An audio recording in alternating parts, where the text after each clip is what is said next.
Santoso nantinya. Pak sakit Tursun. nge-mute sing liyane, Pak. Siap, ini sudah dimulai direkam. Silakan.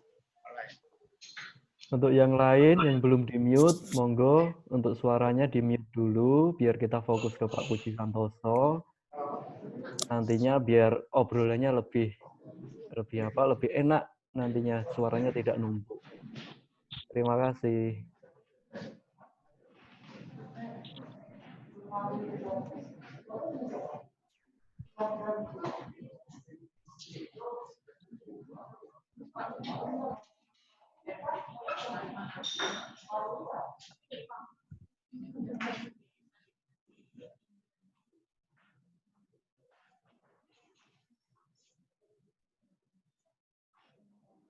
Silahkan mulai dari siapa mau.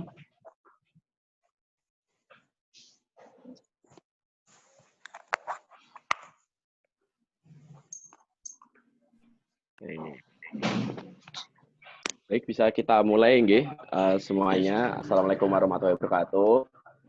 Waalaikumsalam warahmatullahi wabarakatuh. Salam sejahtera. Selamat siang, salam sejahtera untuk kita semua. Sebelumnya perkenalkan, saya Lo Anjaina dari Pelataran Sastra Kaliwungu. Mohon izin ini akan memandu acara diskusi mengenai menulis puisi dengan bahasa puitis ya. Nanti yang akan oleh Puji Santoso. Pak Puji Santoso nggih, mohon maaf. Beliau dari Badan Bahasa Kemendikbud RI. Wah. Ini merupakan salah satu program kerjasama kami dengan Badan Bahasa, khususnya di Pusat Pembinaan Bahasa dan Sastra. Pak Puji ini merupakan peneliti ahli utama di Badan Bahasa Kemendikbud RI. Selain itu juga sudah banyak menulis buku, sudah banyak memberikan narasumber seminar-seminar, sudah sering melakukan istilahnya apa ya Pak, pengembangan di komunitas-komunitas, di universitas-universitas, nah seperti itu ya Pak. Nah nanti selama sesi ini berlangsung kita akan banyak berbagi dengan Pak Puji bagaimana menulis puisi menggunakan diksi-diksi yang puitis, bagaimana menulis puisi dengan kata diksi-diksi yang memiliki makna menarik, unik dan indah seperti itu. Nah untuk sebelum kita mulai, nanti kita akan dengarkan bersama kata pengantar dari Presiden Pelataran Sastra Kaliwungu yang akan disampaikan oleh Pak Bahrul Ulum Amalik. Nah, untuk waktu, dipersilakan Pak Bahrul Amalik. Assalamualaikum warahmatullahi wabarakatuh. Waalaikumsalam. Bismillah, alhamdulillah, la haula wala quwata illa billah, mabadu. Yang kami hormati Pak Puji Santoso, serta saudara-saudara. Alhamdulillah siang ini kita bisa bertemu meskipun lewat webinar. Ini adalah acara antara PSK, Pelataran Sastra Kaliwungu. Suaranya putus. Mungkin sinyalnya kali. Ini merupakan rangkaian acara dari perayaan Hari Puisi Indonesia 2020, di mana 1 bulan full selama 3 kali pertemuan kemarin, kami juga sudah melaksanakan webinar nasional. Yang pertama dengan narasumber Ahmadun Yasir Vanda, Jakarta, yang dari Susanto dari Swiss, yang tinggal di Swiss.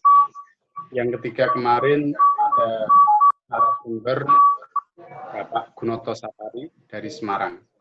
Dan ini yang terakhir adalah kesempatan istimewa bagi kita semuanya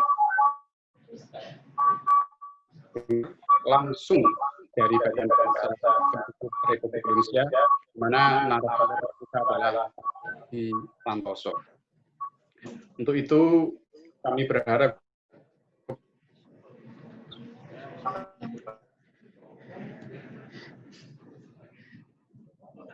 Mana cara mengendalikan emosi? Sama bisa kita sampaikan info atau pesan, atau nanti ada kesempatan bisa secara langsung lewat webinar ini. Pelataran Sastra Kaliwungu ini selain komunitas sastra, kami juga bergelut di bidang penerbitan ini sudah ber-ISBN. Kami sudah sampai saat ini sudah 17 terbitan yang dihasilkan oleh penerbit PSK. Jadi PSK itu bukan lain ya, pelataran Sastra Kaliwungu. Demikian dari kami. Terima kasih kepada semuanya. Terima kasih Pak Puji Santoso yang telah berkenan mengisi acara ini. Terima kasih dan mohon maaf. Demikian dari kami. Presiden Pelataran Sastra Kaliwungu. Assalamualaikum warahmatullahi wabarakatuh. Assalamualaikum warahmatullahi wabarakatuh. Acara selanjutnya langsung saja kita akan berbagi bersama dengan Pak Puji. Apakah Pak Puji sudah siap untuk tayangannya? Siap. Terima kasih. Ya. Dipersilahkan Pak. Selamat siang. Salam sejahtera. Semoga kesejahteraan, ketentraman, dan kebahagiaan selalu meliputi saudara-saudara semuanya, para peserta webinar penulisan puisi dari komunitas sastra Kaliwungu. Terima kasih sekali kami sudah diundang, diperkenankan untuk menjadi narasumber yang keempat. 2 minggu yang lalu saya diberi tahu dari pusat bahasa, dari Badan Bahasa, ya, dari Badan Bahasa untuk menjadi narasumber ini. Saya sanggupin dan hari Kamisnya, ya, saya diberi surat tugas untuk menjadi narasumber ini, sehingga kami yang keempat ini, yang saya, ya, yang sebelumnya sudah diberikan, tadi sudah diberitahu, sudah diberikan pertama oleh Mas Ahmadun, ya, Mas Ahmadun Yosi Herwandado, seorang penulis dari Kaliwungu, kemudian juga Pak Gunoto Sapari, yang ketiga Pak Mas Sigit, ya, ini, itu mungkin tekniknya berbeda. Maka untuk ini kami memberikan judul ini.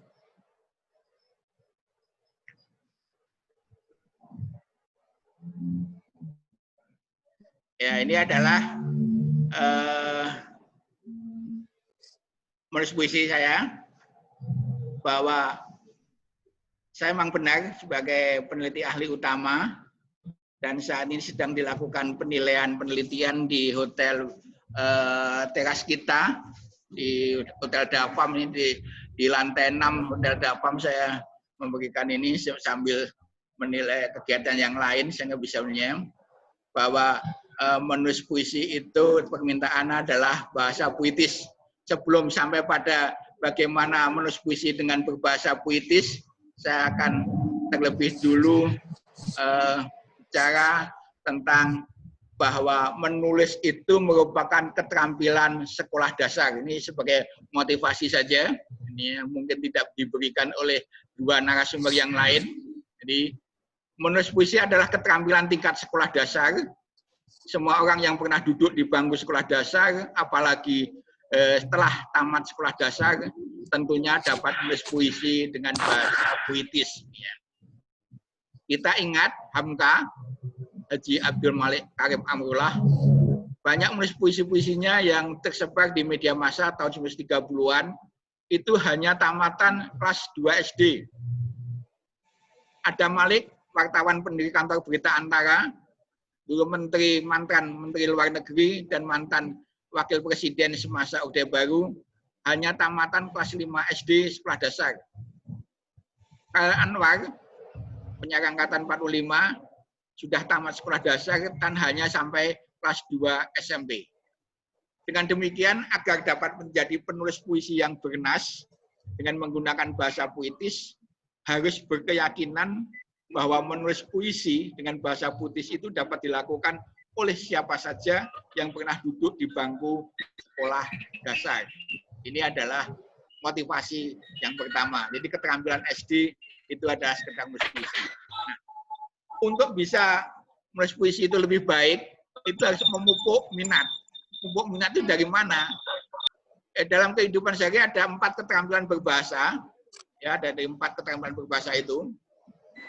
Keterampilan pertama berbahasa itu ada dasar yang dimiliki oleh manusia.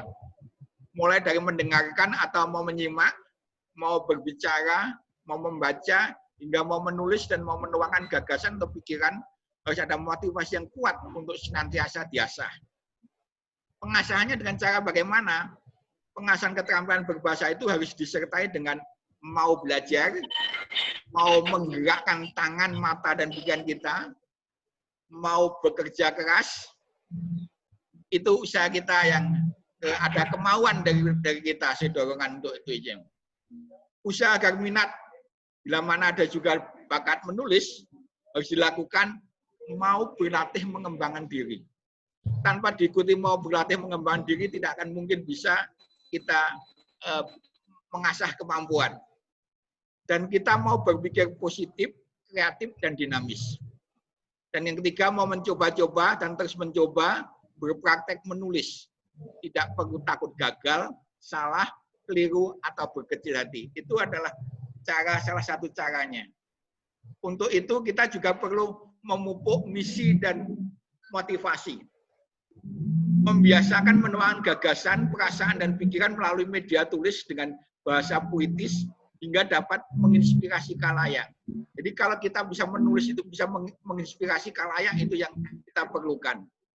Yang kedua, kita senantiasa berjuang agar dapat meningkatkan taraf hidup melalui media tulisan. Dengan menggunakan bahasa yang puitis tentunya akan lebih menarik. Dan yang ketiga, membangkitkan motivasi hidup. Kita berjuang, berkarya, dan membangun kebajikan atau martabat kemanusiaan, serta kemuliaan hidup melalui media tulis dengan menggunakan bahasa tulis. Banyak para pejuang, Pak Presiden dan sebagainya, tapi hanya sebatas dia kemampuan fisik, setelah itu hilang. Tapi ingat ini bahasa puitis dari Hairil Anwar, sekali berarti sudah itu mati. Aku mau hidup 1000 tahun lagi. Nih. Orang kan tidak mengerti apa pengertian sekali berarti sudah itu mati. Orang kalau dilepaskan konteksnya tidak tahu mengerti. Tapi kalau kita kenyataan dalam kehidupan sehari seperti apa contohnya yang jelas dan konkret kalau kita sekali berarti sudah itu mati. Ini adalah kita melihat bahwa ada kehidupan pohon pisang misalnya.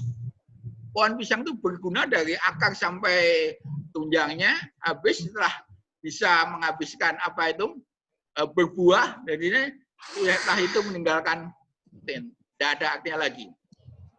Demikian pula Hairil Anwar dengan jasadnya sudah habis, raganya sudah habis, tetapi tulisannya 1000 tahun lagi, 2000 tahun lagi tidak akan usang.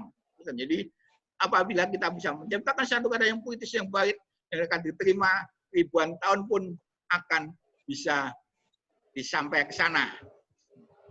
Untuk bisa itu harus ada secara jelas adalah tujuan menulis. Jadi, menulis itu menjadi mudah bila mana ada tujuannya. Seperti saya menulis itu awalnya hanya eksistensi diri. Saya mulai bisa menulis dan dimuat di satu jurnal atau suatu majalah itu pas 1 SMA.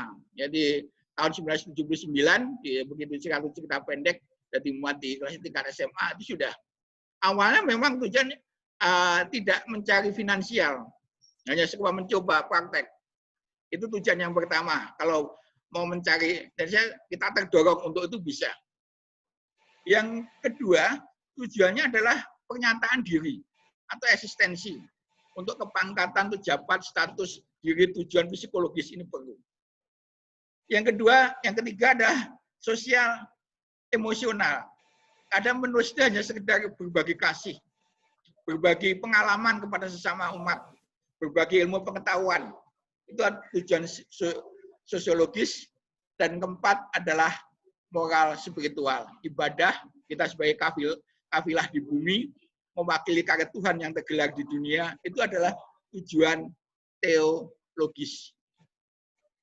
Nah, kita menulis kemarin sudah mungkin 3 penulis yang sebelumnya sudah tahu bagaimana pemicu gagasan atau ide.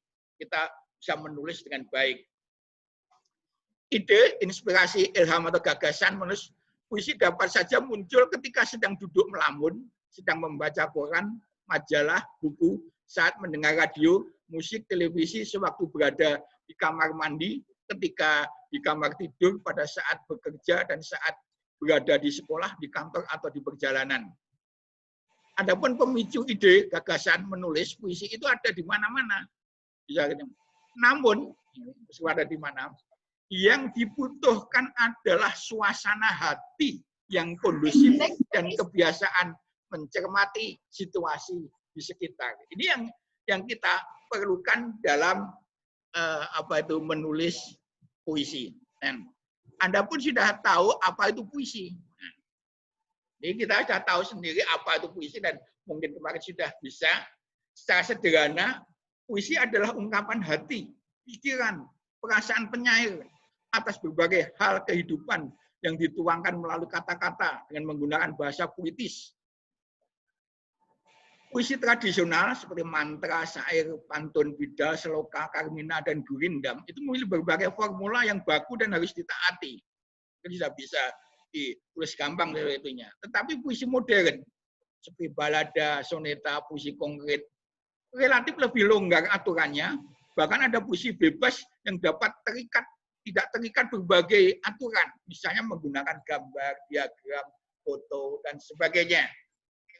Sebagai misal saja, ini puisi gampang-gampang saja, puisi lama, ini menyesal ini banyak dengan pagiku hilang sudah melayang, hari mudaku sudah pergi, sekarang petang datang membayang, batang usiaku sudah tinggi, aku lalai dari pagi, bertalingah di masa muda, ini hidup meracun hati, miskin ilmu, miskin harta.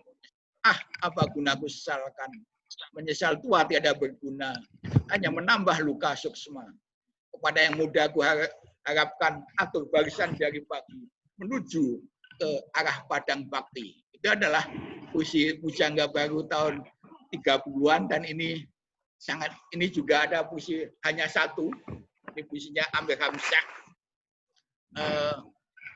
Timbul niat dalam kalbuku, hujan terban hujan ungkai badai terendam karam, runtuh ribut tamanmu rampak, manusia kecil lintang pokang lari terbang jatuh duduk, air naik tetap terus tumbang bungkar pokok purba, teriak riuh kendam tebelam dalam gegap gembita guruh kilat gemulai gelap lidah menjulang api, terapung naik jung bertudung tempat bertuduh nuh kekasihmu, bebas lepas lelang lapang di tengah gelisah suara sentosa.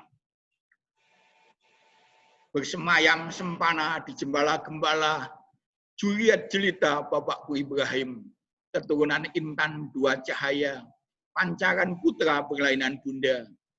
Kini kami bertikai pangkai di antara dua, mana mutiara, jauh ahli lalai menilai, lengah langsung melewat abad. Aduh kekasihku, padamu semua tiada berguna, hanya satu kutunggu hasrat, merasa diko dekat rapat, serupa Musa di puncak Tursina. Nah, dari dua contoh puisi itu, apakah batasan kata puitis itu? Ini batasan orang menjawab puitis itu. Puitis itu bentuk tidak bakunya puitik. Jadi kalau puitik itu bentuk tidak baku. Mengapa puitik itu tidak baku? Puitik itu serapan dari bahasa Belanda. Sedangkan bakunya adalah puitis. Puitis itu serapan dari bahasa Inggris.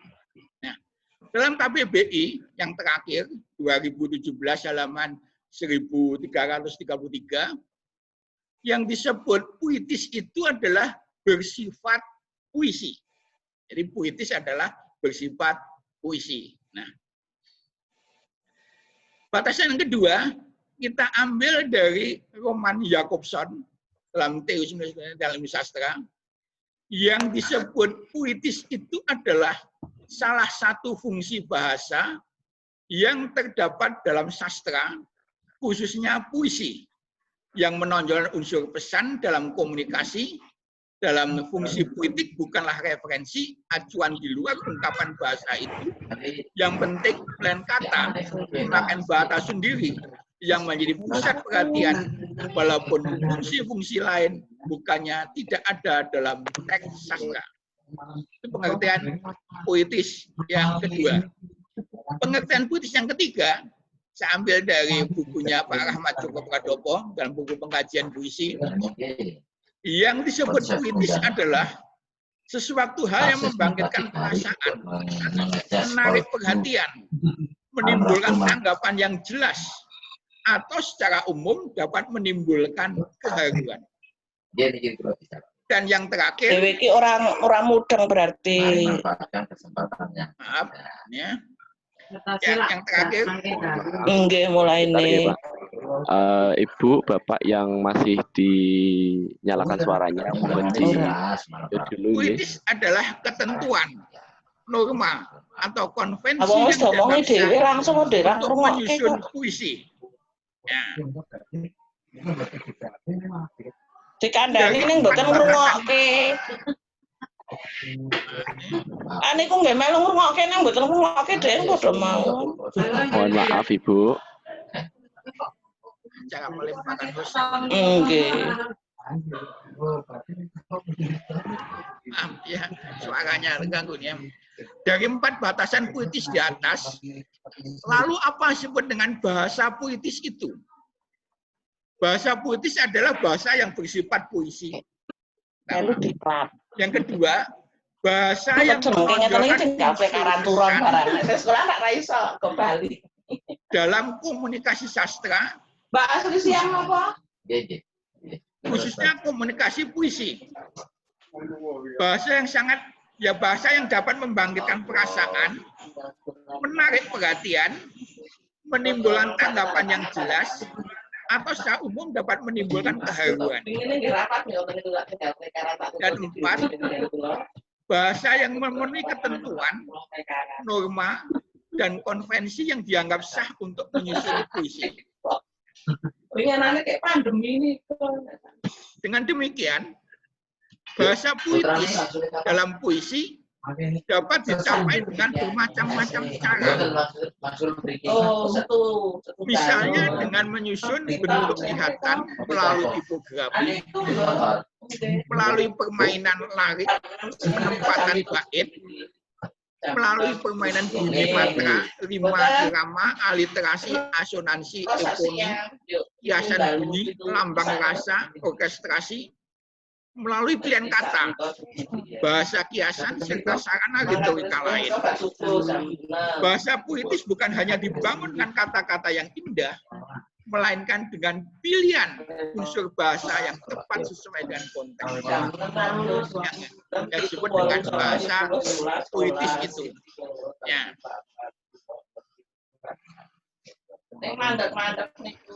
Mohon maaf Pak Puji, dihentikan dulu Pak. Ini kami coba kontrol yang masih ramai. Mohon maaf Ibu yang masih ngobrol, untuk di-mute dulu suaranya karena masuk Bu Kurnia Triwismawati dan ini siapa pakai nama user. Mohon di-mute. Enggak Bu, kita mau turun Pak. Oh iya Pak, sudah. Langsung numpak motor niku motor tak perlu ketonton. Numpak motor tekan mungkin bisa di-mute lewat akunnya Pak Puji Pak, diklik saja nggih. Astumut. Nggih. Matur nuwun Pak. Monggo dipun lanjutaken Pak. Ya, makasih. Lanjutkan. Jadi, contoh pada puisi hanya 1 dan menyesal, bahasa puitis disusun sedemikian rupa, padat, tidak terurai, mengandung plastis atau asosiasi ganda, ataupun taksa ambigu. Diksi dipilih dengan cara memperhatikan matra, rima, irama, asonansi, aliterasi, eponi, citraan, sarana retorika, dan majas. Pada puisi hanya satu, banyak pilihan kata-kata arkais, serta penyusun lirik dan baitnya memperhatikan enjambement, korespondensi, sehingga diperoleh dampak estetis. Baik estetis secara lihatan, tata wajah atau visual, dengaran, maupun estetis rasa. Pada contoh puisi menyesal misalnya, kata pagiku hilang sudah melayang, hari mudaku sudah pergi, sekarang petang datang membayang, batang usiaku sudah tinggi. Kepada yang muda aku harapkan, atur barisan di hari pagi, menuju ke arah padang bakti. Bahasa puitis yang digunakan di sini lebih banyak menggunakan bahasa figuratif atau majas, terutama metafora atau perbandingan yang sesuai dengan konteks penyesalan. Kendati pun demikian, bahasa puitis ini tidak meninggalkan norma penyusunan puisi hal matra, rima, irama, asonansi, aliterasi, citraan, dan eponi. Nah, sebaliknya dalam puisi hanya satu, ini menjadi sangat puitis dan tampak menjadi hidup dengan memunculkan permainan bunyi. Konsonan, runtun konsonan, ada runtun LIG, dan ada aliterasi, konsonansi, dan sebagainya. Ini menjadi lebih menarik. Posisi konsonan yang diulang dapat di awal, di akhir, dan tengah. Kemudian hadirnya aliterasi pada hanya satu itu ikut memperlancar bunyi, mengintensifkan makna kata, membuat sajak terasa lebih indah dan merdu serta berestetis yang bernas. Ini kemungkinan. Ini banyak permain-permain bunyi-bunyi yang bisa artinya tidak hanya pilihan kata-kata arkais, tapi memang betul-betul permainan bunyi dan suaranya ini yang dibuat di dalam menjadi bahasa sangat puitis sekali. Nah, setelah itu kita mencoba, tadi kita memahami bagaimana menulis puisi dengan bahasa yang puitis itu. Saya mengambilkan ini, sebenarnya cukup banyak yang akan berikan, tetapi cukup ini aja dulu, strategi 3N, Ki Hajar Dewantara. Jadi Ki Hajar Dewantara itu tidak hanya ing ngarsa sung tulodo ing madya maun karsa tut wuri handayani, tetapi ini adalah teori yang kan dengan 3N. N pertama adalah niteni. Niten itu mengamati, memperhatikan. Yang kedua, niroake atau menirukan. Yang ketiga, nambahi atau menambah, mengkreasinya. Nah, niteni atau mengamati itu adalah menjadi pengamat atau pemerhati lingkungan, situasi, kondisi keliling. Anda harus mengamati atau memperhatikan secara saksama apa-apa yang ada di lingkungan, situasi sekeliling, dan kondisi di sekitar yang Anda temukan.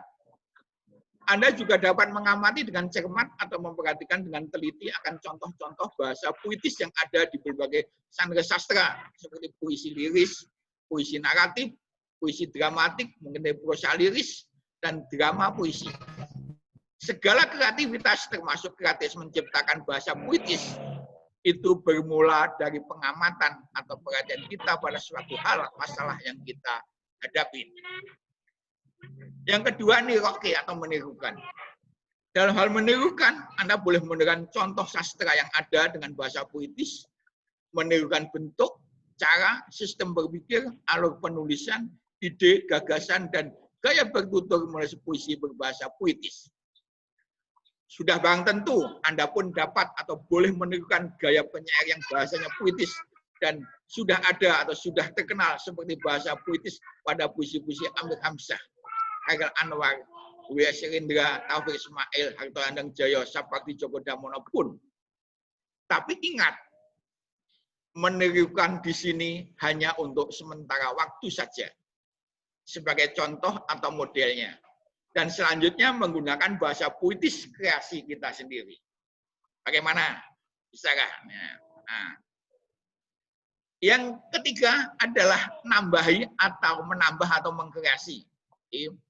Contoh puisi yang sudah ada kita perhatikan, Anda cermati secara seksama, bahkan telah Anda tirukan gaya dan cara penulisannya, bahasa puitisnya.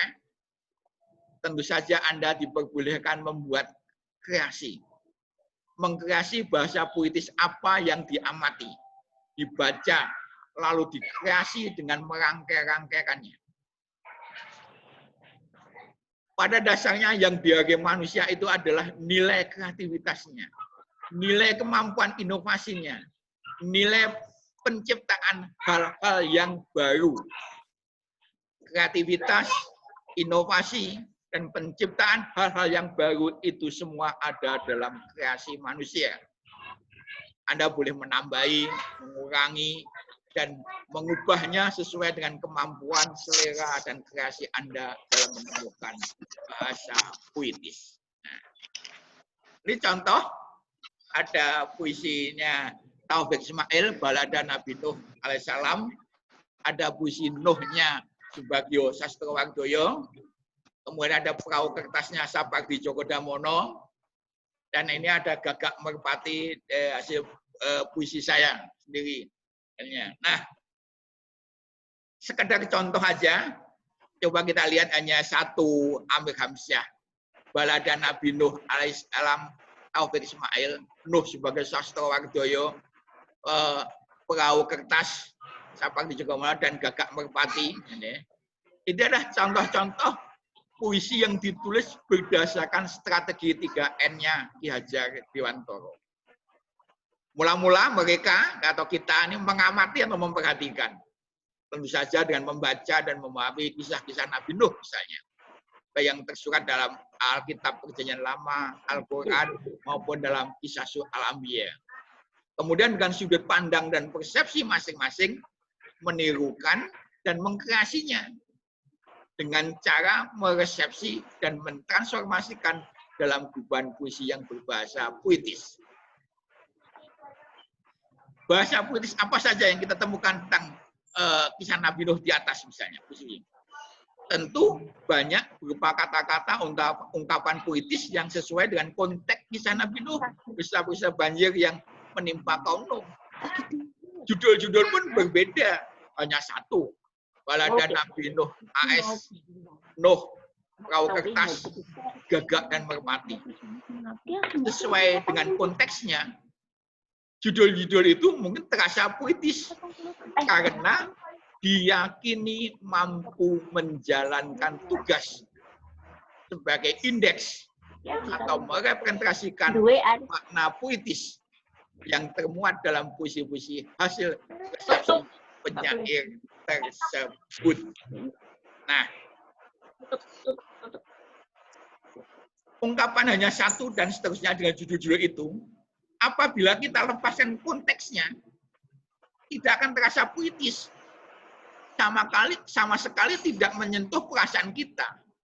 Tidak mengharukan sama sekali. Tetapi apabila kita tautkan dan konteks isi dan puisinya, barang siapa yang tidak merasa terharu atas peristiwa yang melanda umat Nabi Nuh, nanti balada Nabi Nuhnya Taufik Ismail kita baca, kita pahami, akan merasa tersentuh ke sana. Yang tenggelam karam oleh gemuruh banjir air bah. Anak-anak yang merasa gembira atas permainan yang menjadi kenyataan, perahu kertas dan Sapardi, kita lihatnya.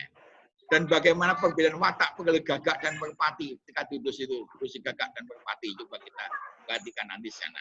Nah, demikian pula kata luka, kalian, dan tragedi Win Kasihka pada puisi Sutarji Kalsumbaking tidak akan terasa puitis apabila tidak ditautkan pada isi puisinya. Luka, haha, misalnya gitu. Kalian pun, mana puitisnya ke mereka begitu ininya. Tetapi apabila kita memahami maknanya dan terasakannya, itu akan menjadi terasa puitis.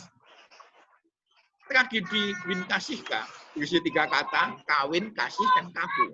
Yang dipermainkan secara siksak menjadi kawin 5 kali, K 11 kali, Win 4 kali, Win K 3 kali, Sih K 3 kali, Sih 11 kali, Ku sekali. Ini. Luka itu dapat luka fisik, luka hati. Nah, haha, ekuivalen dengan tertawa. Dapat mentertawakan diri sendiri, mentertawakan keadaan, dan juga mentertawakan orang lain. Itulah tragedi umat manusia, termasuk kalian juga. Nah, kita terlalu banyak nanti, kita lebih baik diskusi saja, barangkali ada nanti saya akan, meskipun nanti kita temukan berikutnya ini cukup banyak, kita ada ketemukan kata bahtera, kapal, perahu, ujung, berujung, ada ungkapan mengaring bahtera, kehidupan, apa bedanya, dan apa. Akhirnya ini nanti bisa kita lanjutkan di dalam diskusi pencarian saja. Saya kira itu kita kita klik untuk share-nya. Sudah Pak Puji. Ya, taksirnya aku. Suaranya Pak Puji terputus. Terputus ya? Sudah. Nah, silakan. Oh, sudah nggih. Iya. Untuk host, terima kasih Pak. Tadi ada mana nih? berapa? Dipindah ke situ. Apabila diklik di partisipan, Pak. Partisipan. Ya. Gambar partisipan itu. Terus nanti di pelataran sastra Kaliwungu itu nanti ada more. Nah, di more itu nanti Bapak bisa melimpahkan host. Remote host atau stop host? Mana? Make host low. Dikembalikan ke pelataran sastra Kaliwungu. Ya, make host. Oke. Nah, oke, terima kasih Pak Puji. Terima kasih. Teman-teman, untuk yang pengen bertanya, tadi udah ada beberapa pertanyaan di room chat. Sebelum kami bacakan pertanyaan tadi, saya sempat mencatat beberapa hal yang menarik dari apa yang disampaikan Pak Puji, terutama tadi ada strategi bagaimana menulis puisi dengan cara 3N yang disampaikan oleh Ki Hajar Dewantara. Mungkin kiranya strategi ini sebenarnya bukan hanya, biasanya kita lakukan bukan hanya dalam menulis puisi, ya Pak. Dalam beberapa hal juga beberapa orang menggunakan strategi 3N ini yang diteruskan oleh Ki Hajar Dewantara. Termasuk tadi Pak Puji sempat menyampaikan bahwa juga ternyata penyair-penyair kita yang menggunakan strategi N puisi tadi yang dari Gelegar Al-Albino, yang kita Betul Ismail, terus dilakukan oleh sebagai Sastrawardoyo di puisinya dan yang lain sebagainya. Betul. Nah, sebelum ada yang bertanya langsung, di sini ada satu masuk Pak di room chat dari Matul Henik. Pertanyaan seperti ini Pak, ya, saya sudah baca. Pada umumnya ada anggapan puisi puitis menggunakan bahasa penuh dengan diksi. Pak ini, padahal tidak semua orang memiliki banyak diksi dan semua bisa menggabungkan dengan pas. Selain banyak belajar, lalu apa hal yang harus dilakukan? Ya. Monggo langsung ditanggapi mawon saking Pak Puji. Terima kasih. Diksi itu adalah pilihan kata. Ya, kalau kita menulis itu kan memilih mengapa. Misalnya kita ambil puisinya Kangen Anwar Diponegoro. Diponegoro itu ada kata punah, padam, dan sebagainya. Itu namanya pilihan kata atau diksi. Jadi ketika menempatkan mengapa pilih ini tidak itu. Ada padanannya. Termasuk nanti saya ceritakan tentang yakin lagi yang puisi tadi yang ada perbedaannya antara Jum Bertudung, mengapa bahwa Amir Hamzah memilih Jung Bertudung. Ya. mengapa Amir Hamzah memilih jung bertudung. Sementara Subagio Sastrawardana memilih kata kapal. Kemudian dalam puisi saya memilih kata bahtera. Kemudian Sapardi dengan perahu kertasnya memilih kata perahu. Itu namanya diksi pemilihan kata. Ini pemilihan kata. Sama-sama tentang kisah Nabi Nuh untuk bisa mengirimkan pertanyaan. Ya, sambungan putus ya, mohon maaf. Nah, ya. Ini kameranya ada bisa kan itu ya. Jadi pilihan diksi itu adalah pilihan kata. Di masing-masing bisa memilih kata yang berbeda-beda sesuai dengan konteksnya. Ternyata pemilihan berbeda-beda. Amir Hamzah memilih kata jung bertudung. Jung itu artinya perahu besar, ya. Perahu besar itu jung, itu namanya perahu besar. Bertudung itu ada lingkup tudungnya. Kalau bisa saya screen nanti gambarnya, ada gambar lengkap begitu perbedaannya. Jung bertudung itu perahu besar yang digunakan hanya khusus untuk dunia Melayu. Kemudian kata bahtera.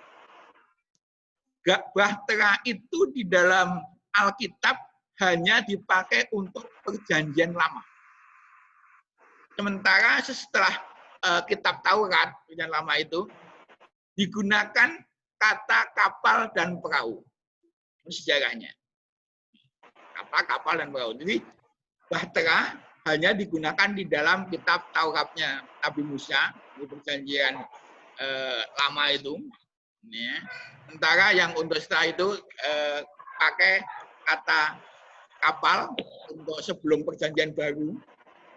Ketika sudah zamannya Nabi Sulaiman, ya, Nabi karena Salomo di situ ini adalah Nabi Sulaiman. Jadi dipakai kata kapal. Setelah perjanjian baru digunakanlah kata perahu. Sementara dalam Al-Quran terjemahan baik terjemahan Departemen Agama UII atau yang lainnya tidak membedakan perbedaan kapal, perahu atau bahtera, sama saja. Tetapi esensinya memang baik jung bertudung, kapal, perahu, kemudian bahtera itu sama fungsinya sebagai kendaraan di air. Perbedaannya tadi, kalau jung bertudung khusus untuk daerah Melayu dan sebagainya, Melayu ketika itu, Indonesia. Kalau bahtera ini dipakai dalam perjanjian lama, kalau kapal sebelum perjanjian baru zamannya Nabi Sulaiman, kemudian perahu ini sudah perjanjian baru pada Injil, dikata perahu. Ini sejarahnya yang berbeda itu pemakaian diksinya. Ini akan dirangkai konteksnya dengan puitis. Kata bahtera pun kalau mencarikan ada asal-usulnya, yaitu kata bah dan tera. Bah itu air besar yang melimpah luar biasa begitu. Tera itu adalah tanda cap yang ditekan pada satu timbangan atau suatu kita kalau ada bahan itu di mana supaya balance. Artinya bahwa apabila ada satu benda apapun yang tentunya berat jenisnya lebih rendah daripada air, kalau itu satu, ini akan dalam keadaan gelombang air bah apabila kadang itu adalah seimbang. Itu pengertian bahtera. Jadi pemilihannya bagaimana sesuai dengan konteksnya ketika memilih itu. Karena masing-masing kata itu mempunyai daya imajinasi yang berbeda. Bisa tadi, mengapa kata bahtera? Mengapa bahtera perjanjian lama zaman Taurat, Nabi Musa itu dari Taurat itu tahun itu Taurat itu lama terlalu kekunoan. Bagaimana? Itu imajinasi itu. Oh, kapal setelah zaman Nabi Sulaiman. Oh, itu akan menjadi seperti apa membayangkan perahu ketika sudah pada kitab perjanjian baru. Oh, dan apa itu jung bertudung. Oh, ini dunia Melayu. Bagaimana menggambarkan itu mempunyai gaya imajinasi masing-masing. Perbedaan sultana. Termasuk Khairul Anwar menggunakan kata punah, binasa, mati, dan sebagainya. Ini berbeda-beda. Mungkin dengan wafat, mampus, dan sebagainya. Ketika menempatkan diksi pilihan katanya itulah sesuai harus konteksnya. Kalau tidak ada konteksnya, tidak akan nanti ada maknanya. Itu yang bisa dilakukan. Jadi, akhirnya. Jawaban saya, silakan. Mas Lulu, selanjutnya siapa? Oh, nggih, Pak. Terima kasih atas tanggapannya terkait tadi dijelaskan juga terkait Bahtera, gimana awal mula terbentuk kata Bahtera dan apa ya istilahnya ya Pak, sinonim atau persamaan makna antara Bahtera dan sebagainya tadi. Ini ada pertanyaan lagi Pak dari Bu Jatuh Kendal. Beliau bertanya model 3M ternyata sudah pernah beliau terapkan pada siswa-siswinya di SMA gitu. Baguslah. Tetapi ternyata menurut siswa masih banyak yang memiliki kepekaan estetisnya, Pak. Nah, ini gimana cara mengasah kepekaan estetis itu gitu, Pak? Ini terkait praktik di lapangan gitu, Pak. Begini, memang asalnya kan 3N itu orang belajar awal mula itu keterampilan menulis dan sebagainya. Awalnya itu kan orang bukan diberi contoh, ya kan diberi contoh dulu. Contoh kan, diberi contoh orang itu diperhatikan, kan meniru, mengubah dan sebagainya. Ya, anak itu dilatih sedikit demi sedikit. Ya, sedikit demi sedikit. Tahun 2005-an saya pernah menjadi juri lomba puisi anak-anak SD. Ini yang pemenangnya ketika itu salah satunya anaknya Helmi Tiara Rosa itu, si Faiz. Nah, memang dia menggambarkan buku dengan cukup baik. Kemudian salah satunya juga seorang itu hanya menggambarkan bahwa dia kehendaknya sendiri. Kata ini harus ini, kata ini, kataku, aku harus bebas. Jadi, ada kreativitas dari mereka. Kemudian ada yang pemenangnya itu dari Palembang itu hanya tentang puisi menangkap ikan gurame. Itu sangat puji dan dirinya. Itu menjadi pemenang. Ketika itu jurinya salah satunya saya, Eka Budianto, dan yang satunya saya lupa lihatnya itu. Jadi dengan cara sedikit demi sedikit, ya, dengan itu, nih, memilih diksi belum pernah estetisnya. Jadi awalnya mungkin bisa hanya menangkap, membuat persamaan bunyinya dulu aja. Karena untuk memahami makna anak itu kan susah. Ini. Jadi kalau memahami bunyinya dulu, bunyinya mungkin rimanya, persamakan matranya, bait larinya itu terasa puitis, itu sudah bagus.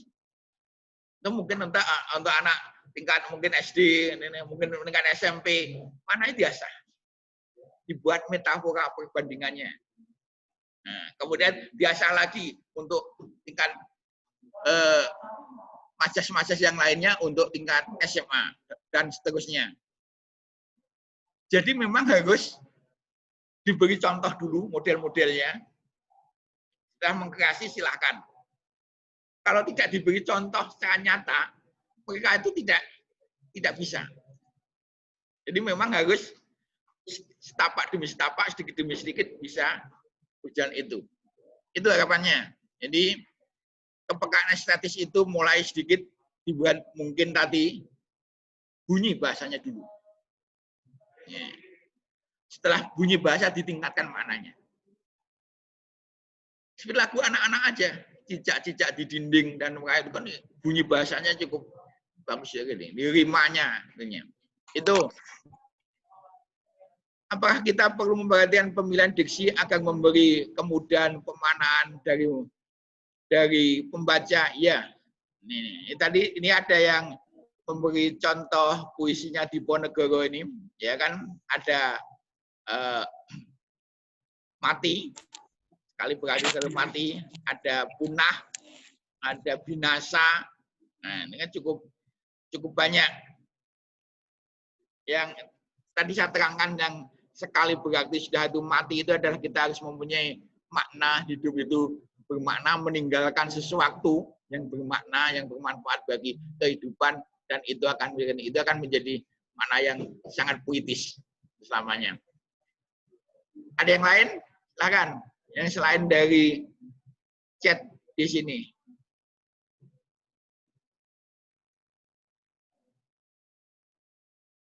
Ada yang lain? Silakan. Di jawaban saya. Halo? Halo? Yang lain?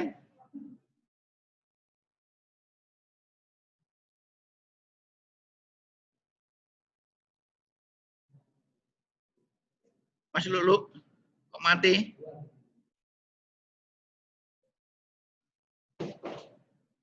Menulis di fitur chat ada di bawah. Kalau yang memakai laptop bisa menggunakan fitur chat di bawah ini.